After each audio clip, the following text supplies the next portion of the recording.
genre.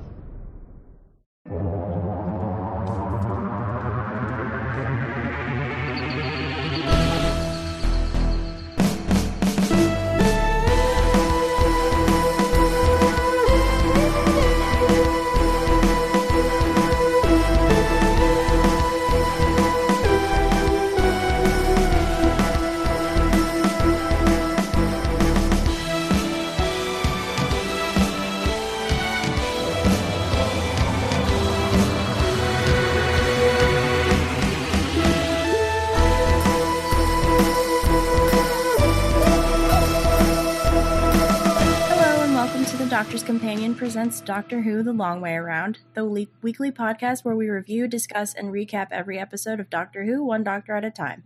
I'm Cassandra Fredrickson. I'm Nick Jimenez. And I'm Scott Corelli. Today on the show, we'll be discussing Castrovalva, which is the Fifth Doctor's first story. Yes. I'm very interested to see what Nick ends up thinking about this. So Nick, tell us about the first episode. Yeah, so we open on Tom Baker, who's seen better days, and he's lying on the ground, and he's like, and then he dies, and a member of the Partridge Family, an Australian girl, and I think an android are surrounding Tom Baker as he Tom Baker as he regenerates into Peter Davidson, and so then some cops show up in a really weird van, and they're like, "Hey, you're not supposed to be here." And so the Doctor's doing his thing that he's been doing, in this series of origins where he's like, "What am I? I remember what?" And he's useless for the first half of this episode. And so they try to steal him, and then the little boy raises a fuss, and Tegan, the Australian girl. No, it was the android. She know Nita or Nina Marcus. Nessa. I kept thinking of Wicked because I kept calling her Nessa, and I was like, oh, it's like Wicked. It's like And so Nessa sees a key in the van, and she's like, later dicks. And so they steal the Doctor, but Aldrich, the little boy, Adric. Yeah, Adric. There's so many names. So many weird, stupid names. I think we warned you last week. It's a full TARDIS right now. It is a full TARDIS. A lot of people. And so, so they run away, they drive off, and they get back to the TARDIS, and the grandest 50 feet escape plan ever taken. Yeah, I mean, the cops are immediately like, oh, well, let's just go get our van, and then they just drive 50 feet away. Yeah, no, it's really it's weird. It's a weird escape. They all pile into the van. And then they're like, gun it, and then they drive 50 feet to the TARDIS that's just halfway across the fields, and then they all get out. And they barely have enough time to get into the TARDIS before the cops reach the TARDIS, just on foot. It's insane. Okay, anyway. Well, yeah, and then the Master's quote TARDIS, which seems to me like correct me if I'm wrong, guys, but it's like a marble pillar. Yeah, it's like a column, one of those columns, one of those things you can get at Pottery Barn for $50. Yeah. And then that materializes and kills the guard. I don't know. The guards fall down, and Tegan and Nyssa are like, "Oh no, the Master!" But then they run into the Master leaves. And Adric, they're all in the TARDIS again, and they're trying to figure out what to do next. Peter Davidson, or the Fifth Doctor, is regained consciousness, and he's like, "Oh, I can already tell this is going to be a weird one." They're in the bowels of the TARDIS, which is really interesting. And as Adris and the little boy Adric. the little boy and the doctor are like in the depths of the TARDIS, and like he's like wandering around, and he's like, this is weird. I don't know if this is going to work this time. Meanwhile, Nessa and Tegan are at the helm of the TARDIS that, we're kind of familiar with, the console. And they're like, how do we do this? How do we fly this thing?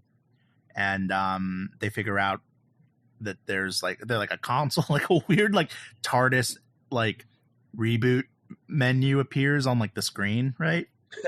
Yeah.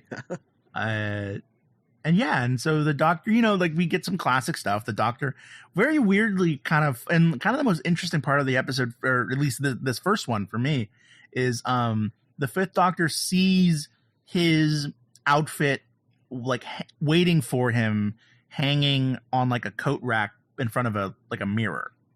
Mm-hmm. And he's like, I guess these are my clothes. And so he puts them on. He finds the recorder, and thank God he's like, nah, I'm over it. And but he does find a cricket bat, and he seems to be very taken with it. And then he finds a room that's just filled with cricket shit, just filled with just stuff. And he's like, oh, cool, my cricket room. I knew there was a reason I installed this. And then he comes out in his like proper iconic Fifth Doctor outfit, and Tegan tells a weird story about how his dad says that "if" is the greatest word in the English language, which is really sad if you think about it. And she's like, "Oh wait, if index file," and they're like, "Sure, well, sure." And so they essentially like troubleshoot and learn. Well, so they think they learn how to fly the TARDIS. Mm-hmm. And this is where I get the parts fuzzed up. Is Adroc like captured in this episode, in this version, or is he not captured until like part 2? Oh yeah, he is captured because the episode ends with the revelation that the Master was using Adric to lock the TARDIS coordinates to Event 1. Yes, yeah. So then the TARDIS starts filling up with helium, right? I think. What is it? Hydrogen. Hydrogen. It was hydrogen. Yeah, and then it's like, we're going back to like the biggest. Are they referring to the Big Bang? They never call it the Big Bang. Yeah. Yeah. I don't know that there was a term for the Big Bang when this came out. Really? I don't know. That's I don't know when that term was coined, but I feel like that's why they're calling it Event 1 or whatever instead of the Big Bang. That's interesting. Like the thing Event 1. That sounds way cooler than the Big Bang Theory. It does. And then DJ Adroc is like caught in like a bunch of string, and he's like trapped in it, and and he's going to be there for a while. And the Master's like, haha, you stupid little kid. You'll see. I'm going to kiss the Doctor. And and they find out that Adric is basically trapped in Nightmare on Elm Street Part 2 for some reason. Yeah, for like the whole episode. Yeah. And like good on the actor though, because it's not, I'm sure it was really awkward to like, okay, just be in pain for like the whole episode while hanging in this like little box of streamers basically. Right. And so he's just like Castrovalva is a weird story. And I always forget just how weird it is, because it's super weird, because it starts off as a bottle episode, and then like it just doesn't, I don't know how to connect. Like if you watch part 1 and then you watch part 4 without watching 2 and 3, it would just be like, what? How did we get here? Yeah, it's really weird. And like the Castrovalva stuff really doesn't start until like part 3, I want to say. Like that's where like the weird, like, where you meet the Castrovalvians. Right. So this one, so part one is like a bottle episode. Yeah, it's like Journey to the Center of the TARDIS almost. Yeah, essentially. And so I like part 1 a lot. Yeah, I mean, my favorite stuff in this episode is, in this story are definitely the parts with the TARDIS. I just really I really enjoy Baker's performance in this episode. I think I really enjoy, I think he's really vulnerable in the story. Davison? Davidson, yeah. He's really vulnerable in a way that we don't usually see the Doctor, even in a regeneration story. Like, I like that he's not like being quirky and glib and cute, for a change. He's actually like worried and like apologetic, and I don't know. It's a really different energy for the Doctor, and I really enjoyed watching it in this story. Yeah. I like that too. The one thing that I'll say, and this is the stark difference between going from robot to this, which is like 7 years later, almost 8 years later, is that John Nathan Turner, who is the producer at this point, and it will be the producer through the rest of Classic Who, he has a tendency to where it seems sort of like he doesn't really care about the reasons for things to happen that he wants to have happen. And so things just happen and you're like, why? And he's like, don't worry about it. Like, I don't know why this regeneration is so much worse than any other one. I don't know why. And there's no really weird regeneration story. Yeah. I mean, well, it's just there's no explanation. It's just the Doctor saying this is how it is, and we're supposed to just be like, yeah, all right, I guess. Mm-hmm. But there's not really a reason given, and then things that just don't make any sense, that are just like goofy, like the Master's TARDIS being a column, and then I mean, it's another thing later. And like every time this Master, which is sort of it's the John Nathan Turner Master, every time he shows up, he has a TARDIS it doesn't make any sense. It's like, why would you make that a TARDIS? Like, what? Like, you can't get into that thing. Like, what? Like, he made it a column? Like, that's not a thing that you go into. Why would you make that a TARDIS? Like, I don't understand. Yeah, like, I don't know.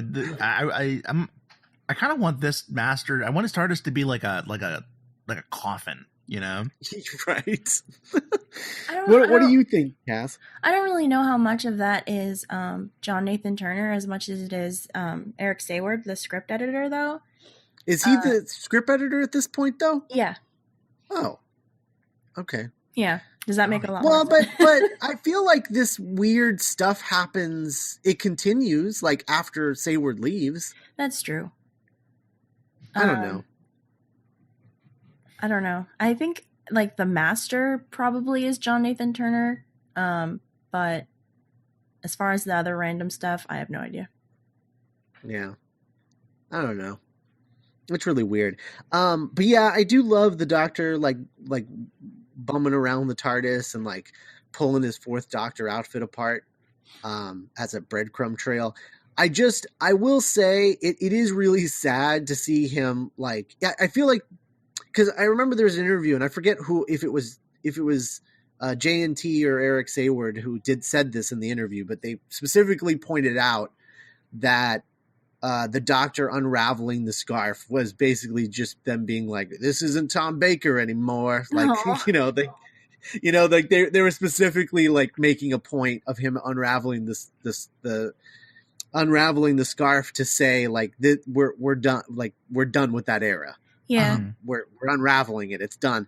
But I will say that I feel like the power of that moment is taken away from the fact that it's the stupid red, like, yeah, it's the maroon one. The stupid maroon one. Yeah. The maroon scarf. Because that's not the iconic scarf, Right. So it loses a little bit of its power. But that's generally what you could say about the whole JNT, Eric Sayward era is they have a lot of great ideas, but not the best execution. Mm-hmm. Yeah. I kind of dug that. Maybe because I don't have this 7-year emotional imprisonment of like the Tom Baker era yet, but yeah, I kind of dug that he was like, I like that he's just tearing the scarf because he's like, oh, what? And like the recorder, he's like, this is right. Why did I?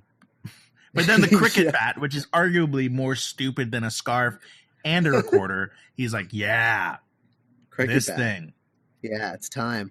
Yeah, I do. I liked that the Doctor went like full Hartnell for a second, and then dipped into Troughton as well. He like specifically referenced them in their performance, or in his performance, which is like kind of neat. I really liked that. Although in part 2 he does it some more, and it's not as good, but we'll get there. But yeah, I like the way that he references the Doctors, the past Doctors. It's just weird because there's only 4 of them, so it's just interesting. I don't know, because we're so used to like so many Doctors, and so I'm like watching. And I'm just like, oh, when is he gonna do McCoy? Oh, right, that hasn't happened yet.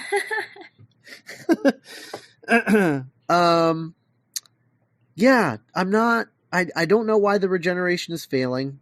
I feel like it has something to do with the Watcher cocoon or whatever the hell that was. Adam Warlock. Yeah, Adam Warlock.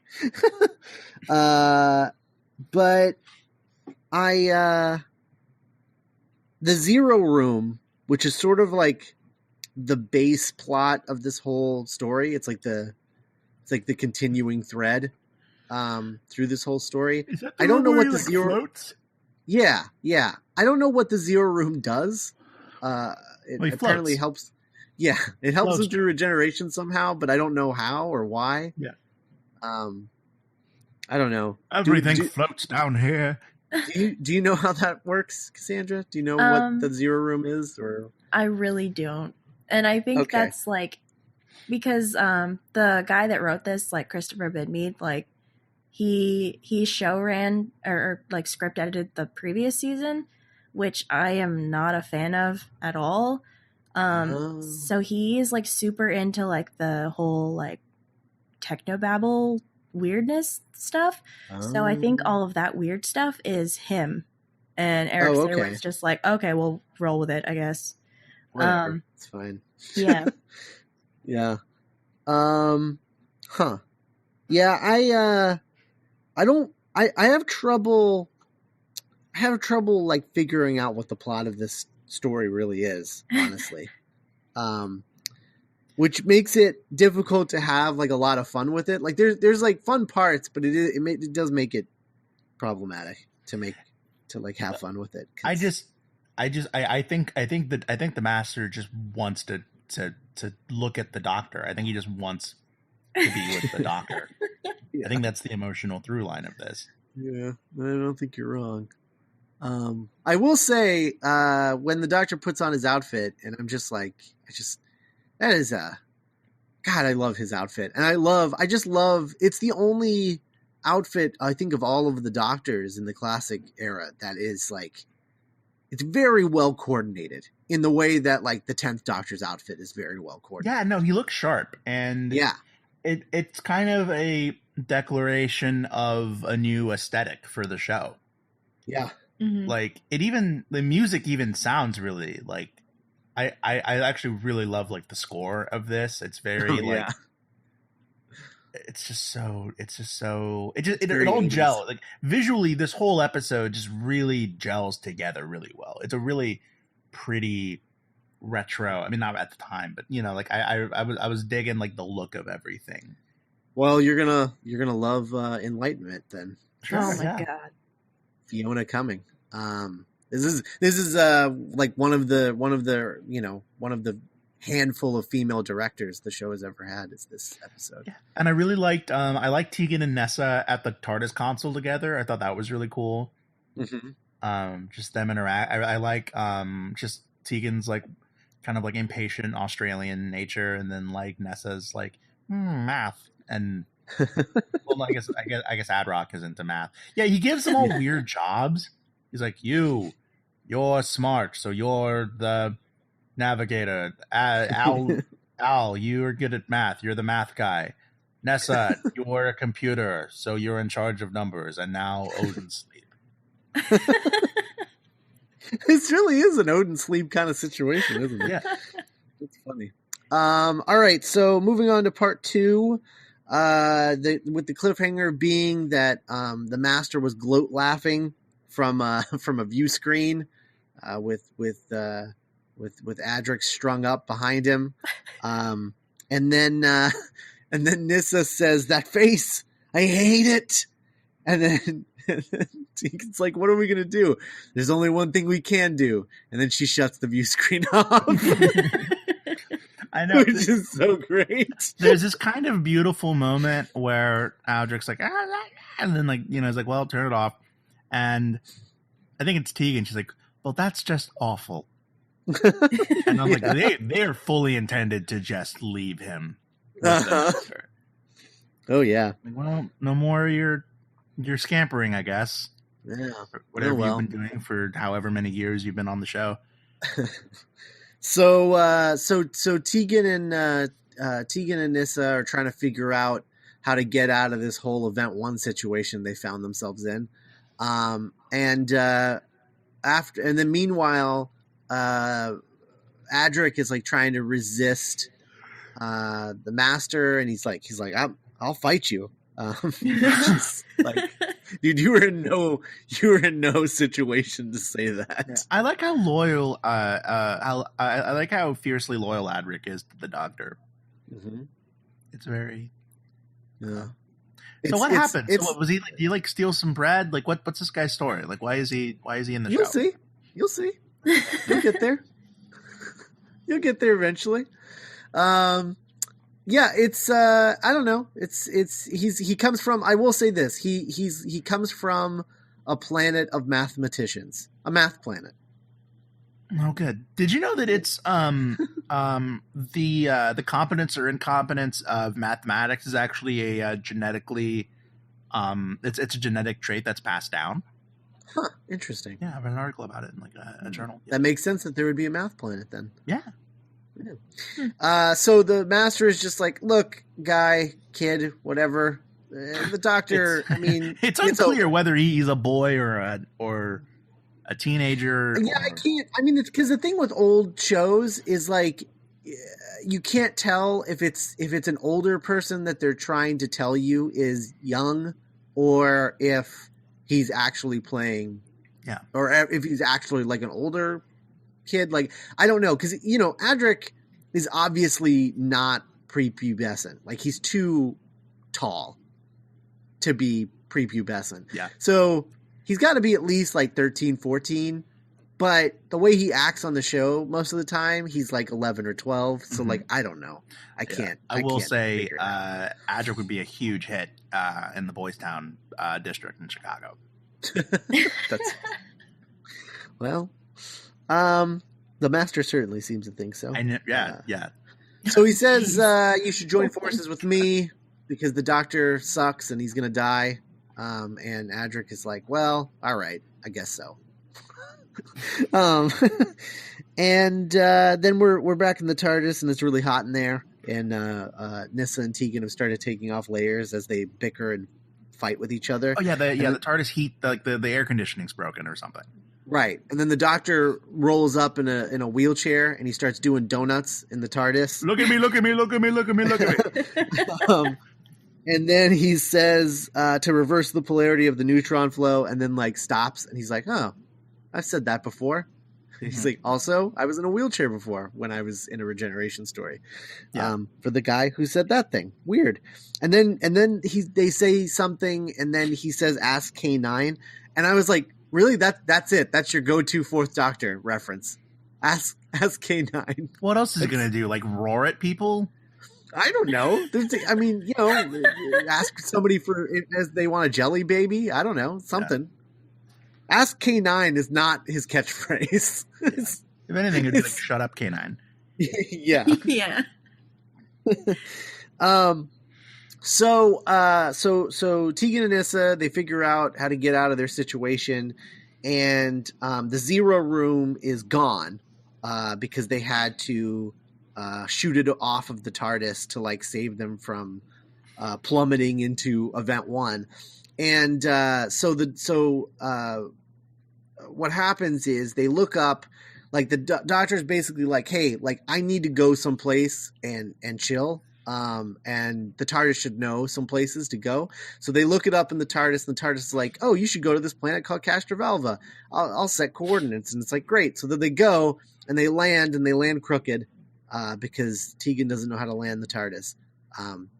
Weird. This is the first of two stories where the regeneration stories where the TARDIS lands crooked. Ladies be driving. Yeah. I'm pretty sure that it was just the Doctor driving in 11th Hour. Yeah. It doesn't happen again until the 11th hour? No, I don't think so. Well, you know what? Good. That's a fair enough time for something to pass before happening again in a show like this. Yeah. Yeah, about 30 years. Yeah, like every 20 seasons, I think it's okay if Homer and Marge like get a divorce. Every 20 seasons. It's like, what anniversary is that? 20 years? Yeah. It's a silver anniversary. You know what's freaky is there was an episode of The Simpsons that really messed my brain up, but like Apu's nephew, who was a kid in like the late 90s, they did an episode like a month ago where he was like in his 20s now, and he like wanted to like buy the Quickie Mart and like turn it into like a pop-up shop or something. But I was like, wait, what the hell? No, he can't. Why is he aged naturally, but like Bart, Lisa, Maggie, what, Milhouse, Nelson, no other The ramifications of that are too much to handle. It was like, well, why introduce one kid that grew up if you're not gonna, because that just messes up with the illusion, I think. Yeah, that's crazy. So they land on Castrovalva, and the Doctor's like, I'm not going to be able to make it to Castrovalva since we can't land inside Castrovalva. So you need to rip all this paneling off the wall and make me a coffin. And carry me. And carry me. But don't worry, I'll be levitating, so you don't have to worry about my weight. I just don't want to walk. Right. But I can't levitate outside of the coffin, only in the coffin. So he gets in the coffin, they seal him up, and they start walking him through the wilderness, and some Native American hockey goalies are like following them around. They kind of like a bunch of like Majora's Mask looking people come out of like behind bushes. Yeah, and they're just watching them go. Yeah, Skull Kid comes out. Yeah, and then they like drop his wheelchair into a river, and Nyssa goes and gets it, and throws a fit about it, and Tegan just watches as Nyssa does things, and then they go and check out. They see Castrovalva in the distance, and they're like, "Okay, it's like a castle. We know where we're going. A grand medieval castle." Right? They're like, "Okay, we know where we're going, so let's go back and get the Doctor." And he's gone. Great. So he's gone. And they don't know where he is, and that's how episode 2 ends. Yeah. Episode 2. My interest definitely peaked when the natives showed up. I was like, okay, now we're talking. Yeah, this is what I signed up for. Right.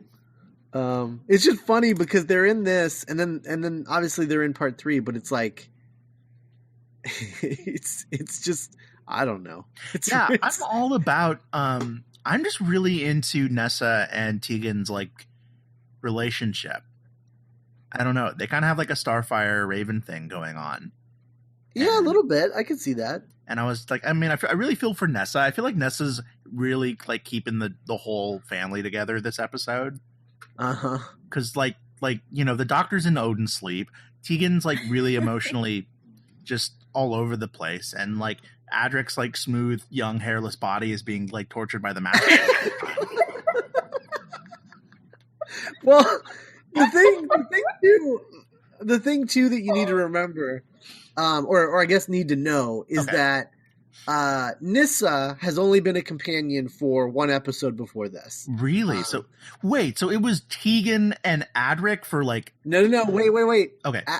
So there was the episode before the episode where Tom Baker regenerates is the introduction of Nyssa. Okay. And then so then Nyssa at the end of that story is like, I'm going to hang out with you guys. Or no, she comes back and log in the last story out of nowhere. And it's just like, I'm here. And they're like, all right, I guess. And then in that story, they meet Tegan, who is a Australian stewardess. And so she was not a companion. Like, she just kind of got swept up into this and got stuck in the TARDIS. And so this is a relatively new crew. Yeah, she just wants to go home. Adric, however, has been in the show for about a season at this point. Okay. Like half a season. Yeah. Like a handful of stories, right? Yeah. Something like that. Yeah, like 3 or 4 at this point. Nyssa's already really she already really has her sea legs then. Yeah, I mean, there's most people feel that Nyssa is like Peter Davison's like iconic companion. Yay, okay, I agree with that she's like, already. Yeah, because she's sort of like the most, I don't know, she's like the most well suited for him. The other 2 are good in theory, but that execution gets in the way. Because in theory, Adric and 5 should be stellar together, like 2 and Jamie stellar. But the problem is that the actor who played Adric couldn't stand Peter Davison and didn't respect him like he respected Tom Baker. Oh, and really? So he acted out on set a lot and was just, in general, was just kind of a little dick. Why didn't he like Davidson? He seems so charming and nice. He didn't like him because he didn't like that he was playing the Doctor and he was so young, and he just didn't respect the guy like at all. Yeah, I will say it is cool having, because like Davidson's kind of the original Tenet. You know, he's the first like young handsome Doctor we've ever had. So that was fun. Yeah, and he's blonde. I like having a blonde Doctor again. I mean, you know, it's kind of like we haven't had one since. Right. He's very aesthetically different than the other Doctors. He is. Like, he looks like a Disney prince, and all the other Doctors look like old birds that have been like in sock drawers for a long time. Oh no. Specifically sock drawers. Yeah. And they're just wearing whatever they've found. Yeah. No. So half this episode, and like I kind of skimmed through it because it's literally half of part 2 is just Nyssa and Tegan struggling to carry a coffin around in the woods. Yeah. Or the jungle or whatever it is, wherever it is they are. Castrovalva. Yeah. Well, yeah. Wait, Castrovalva's not just the name of the castle, right? It's the name of the whole planet. I don't know. It is? Yeah. It's the whole planet? That's what I assume. Okay. And the castle is Castrovalva. Castro Castle. Can I just say that I hate it when they have Tegan fly the TARDIS. I hate it. Because it's a thing that keeps happening, and I'm like, stop trying to force this on me. I hate it. Please stop. Well, doesn't she technically not fly it, though, in this one? Isn't it like an illusion? Technically, but like, she's like, I landed it. Burr, burr, burr. Yeah. And they keep having they keep trying to have companions be like competent enough to fly the TARDIS, but it just kind of takes away like the magic of the TARDIS for me when other people are like all up in it. So I'm not a fan. I mean, the problem I think, again, it's that lack of execution thing, because in theory, the idea of a character who is a stewardess but dreams of being a pilot, becoming a companion and learning to fly the TARDIS is kind of badass. Oh, it's awesome. But not the second episode that she shows up in. Right. Yeah. Exactly. That's where the mistake comes. Also, the mistake being that Tegan has never once said anything about wanting to be a pilot. So yeah. Again, it's that execution. It's like if they had presented it in that way and then held off on it for a little while. Right. Imagine if you meet like Amy Pond and it's like, yeah, like I'm a kissogram now, but I really want to be like a real cop. Yeah. And then like her finale is she like shoots someone. Like, but like Al Powell and Die Hard, you know what I mean? It like cuts and he's like, oh man, I never thought I'd see the day. What? Oh my god. Yeah. Now that I said that, Al Powell would be a spectacular companion for the Doctor. It would be. I'm in general, I'm with you, Cass, because like the whole idea of the TARDIS is that it's supposed to be piloted by like 8 people or 6 people or however many it is. Mm-hmm. And the Doctor is special because he can pilot it by himself, but he has to like run around like a maniac to hit all the buttons at the time that he's supposed to hit them. And so like, yeah, no, you're totally right. Like in general, they shouldn't. The only reason I'm okay with, say, Clara being able to drive the TARDIS is because of that whole like she was in the Doctor's timeline thing. So or like River. Yeah, or River. Right. River I don't have a problem with because we have no idea what she's been through. But like in this era specifically, it's just like these random people you just picked up last episode are going to try and fly the TARDIS. Yeah. It's not like that's not what I'm about. Right. Do you think maybe it has something to do with like how in this era there was like this big drive for like kids being really capable human beings like and like the Robin problem. Right. Yeah. I don't know, but like Tegan's not even like young people want to see young people drive the TARDIS because young people. He needs a teen sidekick and she's got to be a reporter. Yeah. But like Tegan's not a kid though. Like maybe Adric. Because Adric, that's I would true. believe. Like, both Tegan and Nyssa are like adult women. Yeah. I mean, you're right, but I feel like in the 80s they were as close as you would get to like actually having a child. Wait a second. This was in the 80s? Yeah. When did this come out? 82? Holy shoot. I think it's 81. No, 82. January 4th. It's barely 82, but it's 82. Yeah. Okay. Oh, man.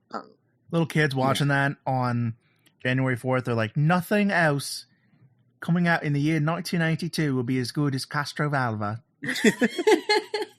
They had no idea. Oh, man. Yeah, 1982. 82 is a good year. 82 is a good year. Really? 1982 was a good year. All right, Cass, tell us about part 3. All right. So the Doctor's missing from his weird coffin, and those masked tribal dudes show up, and Tegan's like, run! And even though, like, for the whole 2 episodes, they were like, hey, we should ask for help. But now, like, immediately, like, when some natives show up, they're like, run! So they run away. I believe that's called white privilege. Oh, no. Colonialism. It's in their blood. Yeah. Well, Tegan's like, wait, hold on. I actually feel kind of a connection to these guys. Oh my God. They're different from us. Run. Oh no. Also, that we were just talking about Tegan and Nyssa's background. Like Nyssa, nothing phases Nyssa, like ever. And Adric, I mean, whatever. He seems to know a lot about a lot of things. But the fact that Tegan does not react whatsoever to the fact that Tom Baker turned into Peter Davison, I will never forgive the show for it. Yeah. She complains about everything, and it didn't even faze her. Like, what? Well, yeah, she's like, regeneration, okay, whatever. I think at that point it was like she was ready to move on. It was like, I think I know what this Baker guy's all about, and I'm kind of ready for someone else. So they run away from the natives, and they just happen to find the Doctor trying to climb up, like scale this giant cliff to get to the castle, and he seems like really out of it. And they're like, Doctor, but he's like, whatever, I'm climbing my cliff. And he's like in full on Richard Dreyfuss in Close Encounters mode. Yeah. Where like if he had a plate of mashed potatoes. Yeah. If he had a plate of mashed potatoes, like this means something. Cut to Adric sitting at the breakfast table, like crying. Oh. So Tegan and Nyssa, they see some of the like the tribal warriors like make their way up, and they follow. And the Doctor, meanwhile, is discovered by this same party of masked dudes. So they bring him to, yeah. Well, we don't know that yet. So they bring him to a great hall looking thing. It's like the inside of the castle, presumably. These native guys, they look like they look like something you would see in the movie Hook. Yeah, I was gonna say it's very Neverland. Yeah, just the feathers, like the and the masks colors are like 5 feet across. Like it's very like overblown. And there's like this rock wall, and it like opens and shuts, and Tegan and Nyssa get trapped on the outside. And they're like, oh no. So inside the hall, like the people start taking off their masks, and they're just like, oh yes, pip pip cheerio. They're like super super civilized, and I guess this whole thing is just like this weird ritual they do to like get in touch with their roots. It's like, and this time we learned about white privilege. Yeah, we've never seen it from that side before. It's ridiculous. But like you can't dress like this. If you dress like this, it's bad. We will take photos of you and share it on Facebook. What if that was a ritual? What if that was a ritual where they're just like where you learn about white privilege by dressing like a crazy native person and then go and meet some white people? Yeah, it's called Bonnaroo, Scott. And see how they react to you. Like, oh, I never knew that's how it felt. That happens every spring in California. Thousands of college kids. So anyway, the doctor goes to Spa Planet, and so the doctor is like ushered in, and then like there's this old guy named the Portreeve, and he tells the doctor to drink what looks like NyQuil out of a wine glass, and the doctor falls asleep. Nyssa and Tegan like scale the wall, like they climb up that cliff, and like, where is that? I want to see that. So they break in and they like demand to see the doctor. And like Nissa's like, oh cool, he's tucked in, that's awesome. And then Adric comes out of the shadows and like creeps on the doctor. It's weird. And then it's like the next morning, Tegan likes to sleep in. Planet bed and breakfast. Yeah. Nyssa is in the doctor's room while the doctor's still sleeping, and she like looks into a mirror, and Adric is like trying to talk to her through the mirror, and it's really creepy. Help me. Yeah, he's like, don't tell anybody that you saw me. I'm like, why? Adric, that's the opposite. He's like, oh, you'll find me. And she turns around to look at him, and then he like has lightning bolts and then just disappears. Again, why is this happening? I don't. Why? How? What? Like, I don't. Why is Adric Bloody Mary all of a sudden? Like, I don't know. Well, it's the same technology that he used to like operate inside of the Zero Room, right? Yeah, but because when it cut to inside of the Master's TARDIS, he was like, "You made me use my power to be an illusion," and he's like, "Oh, the illusion was even." Oh, he was like, "Oh, the illusion had opinions. That's interesting." But what is Adric's power? I as far as I knew, I just thought that Adric's power was the power of math. Like, I think that whatever he's strung up in, like that weird like S&M spider web, is what the Master is using to like harness all this weird stuff, and he has Adric wired into it to be like the human computer. Okay. That's like that what thing that you can hook people up to, and it sends like shocks. I guess, I don't know. So he's like, "Do my bidding," and he's like, "No," and then he makes him do it anyway. Because Adric's a total bot. The doctor wakes up and he talks some technobabble with this Portreeve guy. He figures out Adric's missing, and the doctor's like running around all over the place. They're like, "Oh, come on, we gotta leave." But they keep ending up in the same square. And there's this really great joke where he's like, "Which way out?" And there's like all these like women washing their like laundry in the square, and they all point in different directions. He's like, "Oh, well, that's democracy for you." Womp, womp, womp. And he runs around. Yeah.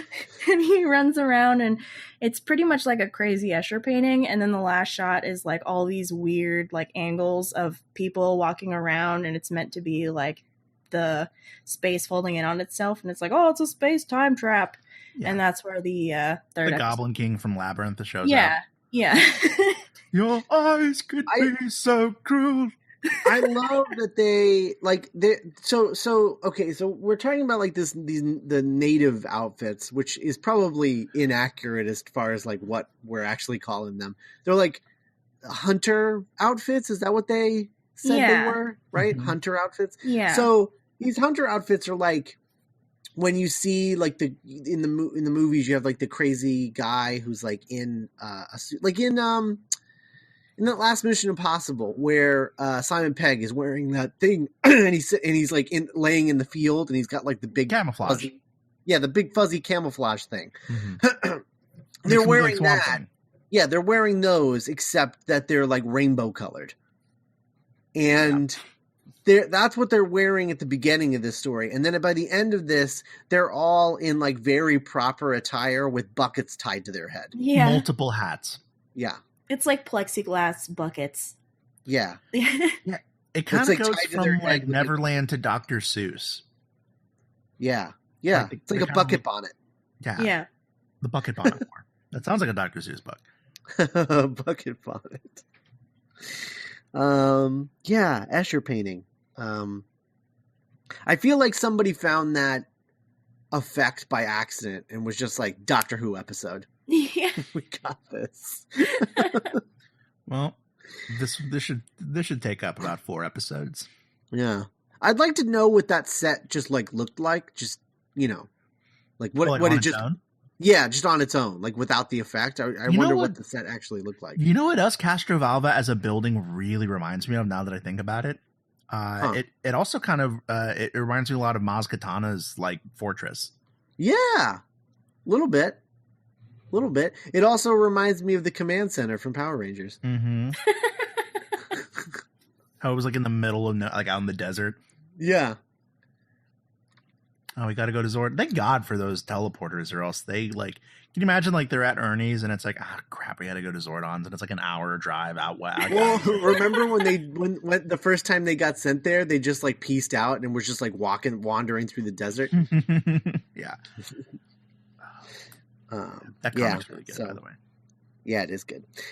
So part 3 is interesting. Like we're just we're on Bed and Breakfast Planet and everybody's being. It just feels like everyone's lying to everyone else all the time. And like you see them in their like Neverland outfits, and I was like, oh, this is yay. But then they're so chill and normal in the castle that I was like, oh. Like even the science cult from Robot were like weirder than this. Yeah. That's very true. They're kind of dull. The Castrovalvans are just kind of like boring. Yeah. Although the 5th Doctor gets to eat some celery, so that's fun. And it's like I'm going to pull it's kind of he pulls like a Frank and It's Always Sunny in Philadelphia. Have you ever seen that episode where Frank keeps like sausage links in his pocket? And he just like will like lean down and like just chew them on his shirt. The best thing about Peter Davison and his celery is that he hates celery. So they're just like, hey, eat this celery. And he's like, oh, fine. How do you hate celery? I don't know. I'm not partial to it. Oh, man. Some celery and some peanut butter. I'm not partial to celery, but it doesn't offend me. Like it just sort of exists. I don't know. Our TARDIS Curtis really likes celery. All right. Well, I guess that takes us to part 4. Yeah. So I'm gonna try and recap this. So Tegan and Nyssa are doing some research into the history of Castrovalva. And Tegan's like, oh, the history of Castrovalva is fun. It's fascinating. Yeah, I'll drive that rig. And then the Doctor notices something's up, and he's like, yeah, this history is a little too interesting. And so he finds. I just love that it is interesting. Maybe too interesting. History shouldn't be this exciting. History isn't math. And then he finds that old man. What was in the porta potty? What was his name? He had like a title. The Crabtree? Yeah. The Portree. The Portree. The Portree. The Crabtree. The Crabtree. I'm the Crabtree. And so the Doctor's like, "Hey, now I'm just imagining that meme of the crab with the knife, like backing away." Oh yeah. And I'm just picturing that as the Master. Hello, I mean, you're not wrong. And so it's revealed that so through process of elimination, he's like, hey, cut the crap, dude. This place doesn't have any history, does it? You're making this up. Oh, because he's like, I'm writing a fiction on Castrovalva, and it's like, a fiction, eh? You're the Master, aren't you? Give me back my boy. And it's revealed that Castrovalva, in its entirety, is all a vision. It's a fiction created by Marcus, and the Master is a lord. He set it up. He sent the TARDIS to Castrovalva so he could trap the Doctor there and kiss him. There's that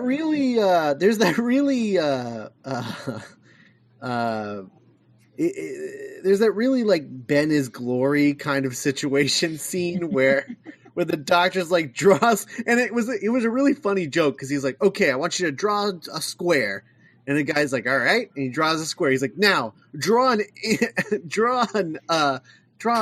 detailed map of Castrovalva. It's like, all right, that was a big jump from square to detailed map, but okay. Yeah. So he draws the map. He draws the map, and then the Doctor's like, okay, so tell me where your pharmacy is. And he's like, oh, well, it's here and here and here. And then he goes to the fourth place, and he's like, oh, that's weird, isn't it? And then he's like, hey, Bob, come in here. Hey, tell him what you told me. And he's like, Yeah. where's your house? He's like, oh, well, it's here and here and oh, that's weird. And then the Doctor's like, yeah, I know, right? And then he walks away, and then in the background, those two guys are just like staring at this map like, I can't, what is happening? I'm really having trouble figuring out what's going on here. Like, they're having a real hard time in the background. Yeah. So like the Master reveals his quote plan. And Castrovalva starts like folding in upon itself now that the illusion has been revealed. And they find Adric, and they're trying to escape Castrovalva before it's like blinked out of existence. And the Master is attempting to God, what's that beautiful line that he has? He like my bees. What does he say? Oh, my web. My web. He shouts at like my web. Yeah, because like what happens is, so like the Master's like trying to break into the Zero cabinet for whatever reason, and because they filled it with books, and then now he wants in there, and I think he wants the Doctor to kill him. Look upon the Doctor's beautiful face one last time before he murders him. Oh, yeah. Right. Okay. Yeah. Mine is an evil all right. laugh. That makes sense. Shipping it. Yes. So he it bursts open. He like slams it on the ground. It breaks apart, and he sees that it's books. And he's like, "I've been tricked," because the Master gets really offended by the idea of being tricked rather than tricking other people. Sure. And then this other guy that the Doctor sort of like teamed up with, the buckethead in black, the librarian guy. Yeah, the librarian guy. So like, the Doctor's just like, hey, so you stand up here, and then when stuff goes down, just kind of like swing in or whatever. And he's like, all right. So then the Master starts freaking out about the books, and then just out of nowhere, this guy just like swings in like Tarzan and then smashes through the wall, revealing Adric in that web for some reason. It's like, we are free! I die a free Castrovalva! And then he's like, my web! And the Doctor runs in and grabs Adric, and then the Master's just like, I'm out of here. And he walks into the fireplace and brings the little fireplace cover down, and you can just see him standing there as the TARDIS disappears. Yeah. And I was like, that is not how a TARDIS works. I don't think you have a TARDIS. Yeah. I think you have a different kind of ship. Fireplace. Oh man, yeah, you could just see him standing there. Like, okay, like, where's your what? That's not how it works.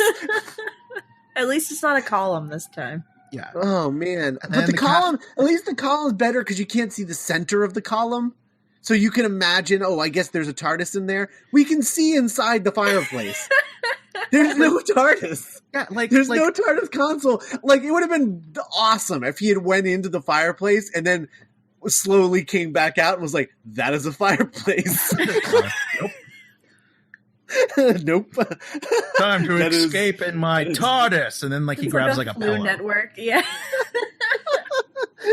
Or like a coat hanger. Oh man, my hammer was the TARDIS the whole time. Into the hammer. I was the TARDIS. 'Twas I. He just comes out of his butt. Yeah. I am my own TARDIS now.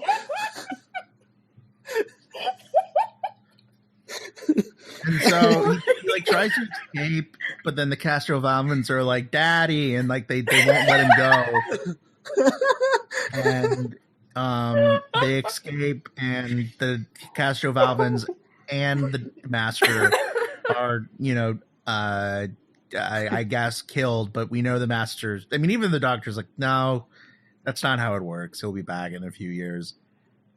Yeah. How are you guys? And Adric's like, "I was in webs for days, sir.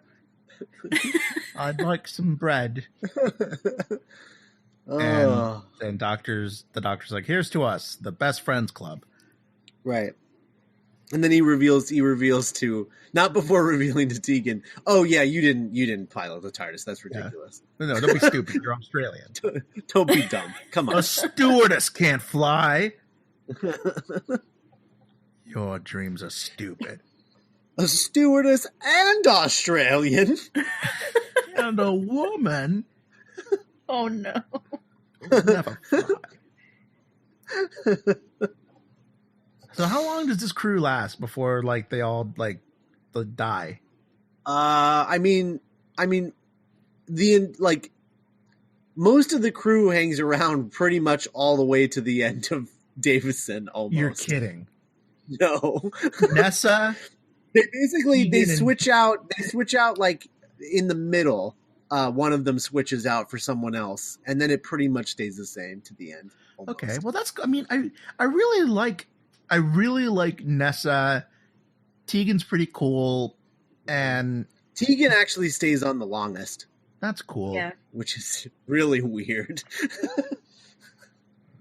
Did she ever change out of her stewardess uniform? Yeah. Okay, that's good. Yeah. Yeah, they do this thing next season where everyone changes their costume, except for the Doctor, of course. Sure, like in Doug. Yeah. Because like everybody wears in this TARDIS crew, everyone wears the same clothes every episode until next season, and then next season, then they change their outfits. Well, there's kind of precedence for that, like Martha had her trademark red leather jacket. Yeah, she didn't wear it every episode though. That's true. Yeah, they literally wear the same outfit. Like Nyssa wears that same like pantsuit the entire time, and you know what? Yeah. I can't remember. I was trying to like just think. Okay, so like Rose has like her Union Jack shirt. Martha has her red leather jacket. I couldn't tell you anything about Donna's like costume. Closest thing I could say is a wedding dress. Yeah, well, she has like her brown jacket that she wears sometimes. Yeah, she does have that brown jacket. Like a blazer or something. Yeah. But then she's kind of like Amy, got like generic like office lady. Yeah, it's so funny how costumes are. It's like you see like a girl with cosplaying, and she has like red hair and like a red like kind of hoodie thing, and you're like, oh, you're Amy Pond, but like she really only wore that like what, once, twice. Yeah. Sometimes they have like variations of the same thing. Like with Amy Pond, you could have like a red wig and then a t-shirt and a short skirt, like a really obnoxiously short skirt, and you could be like, oh yeah, Amy Pond. Like a short leather skirt and like boots. Right. Yeah. And they're like, hello. Yeah, I forgot to mention this. So in part 1, when the Doctor's taking off the Fourth Doctor's outfit in pieces, and he takes off his shoe, and it's just a shoe, and I was really confused because I could have swore that Tom Baker wore boots. Like that outfit was like big, like knee-high boots that he wore. I think that is like the first 3 seasons, and then they change it up when he gets that obnoxiously big scarf. And then when he goes to the maroon, he like changes again. I don't know. I thought, yeah, well, it was the maroon one specifically. I thought he wore like big, tall boots with. I don't know. Man. 11 had the coolest shoes, I think. 11's like I don't know what kind of boots you would call those, but like adventure boots. Yeah, they were cool. I really liked them. Yeah, I did like those. I'm not crazy about 12's shoes because they're just black shoes. Yeah, they're clearly the thing he put the least amount of thought into. Right. Yeah. Maybe in 2023 he'll be wearing something different. Yeah, maybe. When the show comes back. Oh, speaking of the show coming back, Capaldi said that the new companion is going to be announced like very soon. Oh, yeah. There's also, it's interesting. He's we don't know how long Capaldi is going to stay right now. Like the BBC is like kind of publicly said like they want him to stay on into the first Chris Chibnall season, but Capaldi is like still kind of up in the air. He's like, I don't know if I want to come back or not. Yeah, but would he be the first Doctor to survive a new era, like a new showrunner era? No. Tom Baker went through like 4 showrunners. So, okay. Yeah, freaking Baker. Yeah. But yeah, so what do you guys think? I mean, like, would you want to see 12 leave with Moffat, or would you be interested to see what Chris Chibnall would do with Capaldi? I personally, I like the idea of a clean slate. Me too. I'm always in favor of, but me and Scott are always, I feel like you and I in particular, we're out with the old and with the new. Yeah. I don't know. What do you think, Kath? I don't know, because I feel like Capaldi just figured out who his Doctor is. That is true. So like one more season with him is kind of like Eccleston, and then he's like gone. Like we have one full season of him like as the Doctor and not some guy that's trying to figure out who he is. But I kind of also like the idea of a clean. I don't know. It depends, I guess, what happens next season, because I'm like super attached to Capaldi right now. But if they finish his story, then there's no point. Sure, but like very similar I think, to like Jenna Coleman, how we loved her, but it was like that's such a good way to wrap up her character. Yeah. Right. I think too. The other thing is when Chibnall takes over, I'm kind of hoping for like a creative change too, like both like visually and story, the way that the stories are told. And so that's another reason why I'd want a clean slate. Like I feel like if Capaldi stuck around, I think Chibnall might hesitate to change the show too much. Mm-hmm. Like the shift from Tennant into Matt Smith. You mean like right? Yeah. I want something major like that. Like, this is a new pilot. Yeah. Right. That's what I want. I basically want a new pilot. Oh, okay. Personally, a great name for like Chris Chibnall's first episode is Event 1. Would be great. No, but going back to the companion thing, the companion announcement is coming like really soon, because Capaldi's already been working with them, whoever they are. Ooh. Yeah. So like they've already been hired. Like they are on it, and he said that they're doing something really different with this companion in the way that Clara was a really different companion, because of like what they ended up doing with her. Mm-hmm. He said it's that level of different with this new companion. So chappy. I'm excited about it. I was thinking about this, and like, do you guys ever think about like other characters and other things that you would just like kill to have them be like a companion? I mean, Nick, you just talked about the guy Chappie. from Die Hard. Yeah. But no, my top two companions for the 13th Doctor are Al Pal from Die Hard and no, Chappie. not for the 13th Doctor, for the 12th Doctor. For Capaldi's new companion. Yeah, for Capaldi's new companion. Yeah. Yeah, Chappie and Al Pal. Okay. But Chappie is kind of like his, TARDIS companion. But I think it'd be cool if Al Pal was kind of like, very similar to his role in Die Hard and Die Harder, where he's kind of like the man on the other side, Mm-hmm. Like Capaldi be like, oh, I don't know, Al. I don't know if I'll be able to handle this one. Like, hey, man, tell you what. He just always has like wisdom. Yeah. I don't know, man. I mean, like, I don't know. I'm interested in a companion. I mean, it's so hard because as much as you do want something different, like it would be cool to have like, I mean, the more I think about a new companion, I think it'd be really cool to have someone kind of in the vein of Nessa, someone who's a bit more competent, someone who's a bit more already in a sci-fi universe. I think that might be really interesting. Mm-hmm. As opposed to like, well, I'm just a millennial. I don't know what any of this is. Yeah. I would love if the new companion was basically Paris Geller. Oh, that'd be dope. Um, Just like, put that down. Stop. What are you doing? Paris Geller or like Taylor Townsend, like that style of. Would be a great character. companion is Anya.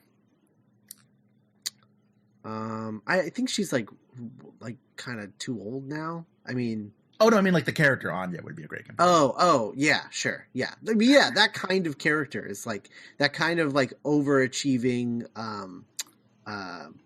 What's the character's name in Election? What is her name? Oh, Tracy Flick. Yeah, like a Tracy Flick kind of character would like be. A Hermione Granger. Well, not a Hermione Granger because Hermione is an overachiever, but she has like a really big heart. Like I want like one that's a little bitter. I don't know. Sure. Like Paris Geller. Yeah. One that can be a little mean, Yeah, especially to Capaldi. Right, exactly. That's why I want that. I want his feelings to get hurt. What'd be really great is kind of I mean, I've been obsessed with Frasier for a while now, but kind of like a Daphne Moon and like Martin Crane, kind of like I'm your nurse, but like we're gonna like, hey, I snuck in some liquor to the movie theater. That's kind of. I mean, I feel like that's kind of what Clara was. Yeah, she kind of was like Capaldi's nurse. The man's not even 60. Well, no, I know, but their relationship, like with the cards, like the apology cards. Oh, yeah, like, definitely, yeah. That feels like a Daphne Martin move. Mm-hmm. Yeah. Cass, what do you want? Do you have any like what kind of companion do you want? I don't know. Yeah. As far as like other media, I don't really like crossover things because that feels like fan wanky. Yeah, no, I just mean like that style of character or whatever, not literally. Oh. I want Capaldi to have like a Donna, like someone. I mean, like Clara kind of was that for him, but like like someone who can kind of like instead of like like patting him on the head, like it's okay, like with the apology cards or whatever, kind of like giving the sass right back to him. That's what'd be great is to have a companion that's over the age of 30. Yeah, I mean it would be cool to have like an older, like like because the thing with like when I said that the actress who plays Anya is probably too old, it's because she's just at that like awkward place where she's like in her mid 40s, like it'd be cool to have like an actress in her like late 50s or something, with him. I think that would be cool. Never mind. She's already in the universe, but Sean's mom would be a great companion. Yeah, she would have been a great companion. Harriet Jones, former prime minister. Yeah, that would have been pretty great. But yeah, somebody a little older would be really good too. Although I think I would be surprised if they did that. I would be impressed, but I would be surprised just because I think that they would be afraid of like losing all of their youth audience. Sure. Oh yeah, it's like watch mom and dad travel through time and space. Like no one's hot. Yeah. Now, Doctor Who, back to back every night with Murder, She Wrote. Oh, whoa. Okay. Never mind. Okay. Have you guys seen Mrs. Marple? It's a show. It's on Netflix, and it's about the murder mystery. Murder mysteries. Yeah, that actress would be great. The woman from the Babadook. Oh, is that who that is? Yeah, she's a great actress because those two characters are totally different, but she would be great. All right. Yeah. I mean, I've only seen her in the Babadook, I think, but the Babadook would also be a really interesting companion. Babadook. Yes, right, Babadook.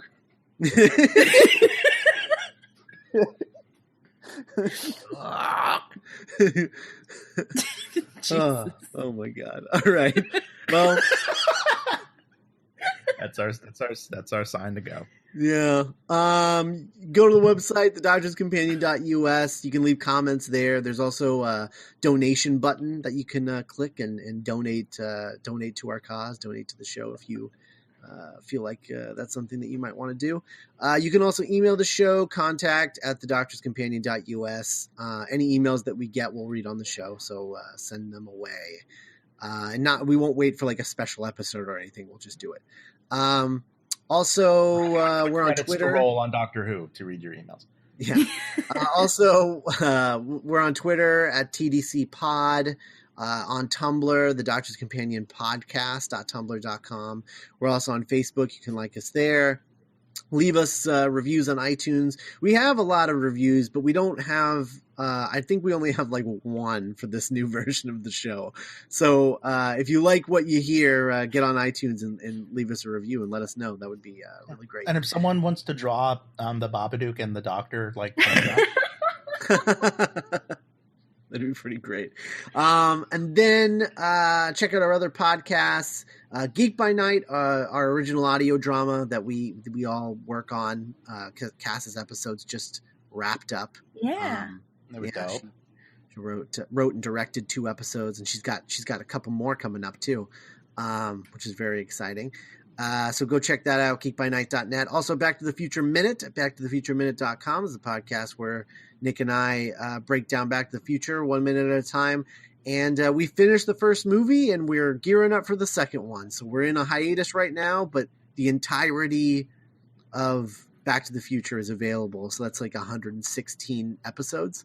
Oh, my God. That you can go and listen to if you want.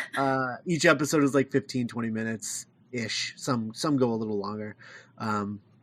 But yeah. And then go check out patreon.com/geekbynight where you can become a patron and get lots of extra stuff, including the chance to be a guest host on this show that you're listening to right now. So if you're a Doctor Who fan, we'll even let you pick the episode. Although if it's a later episode, it'll be a really, really long time before we get to it. But if you have like a favorite Doctor or something, we can definitely get you in on whatever the next story is we're doing by that Doctor.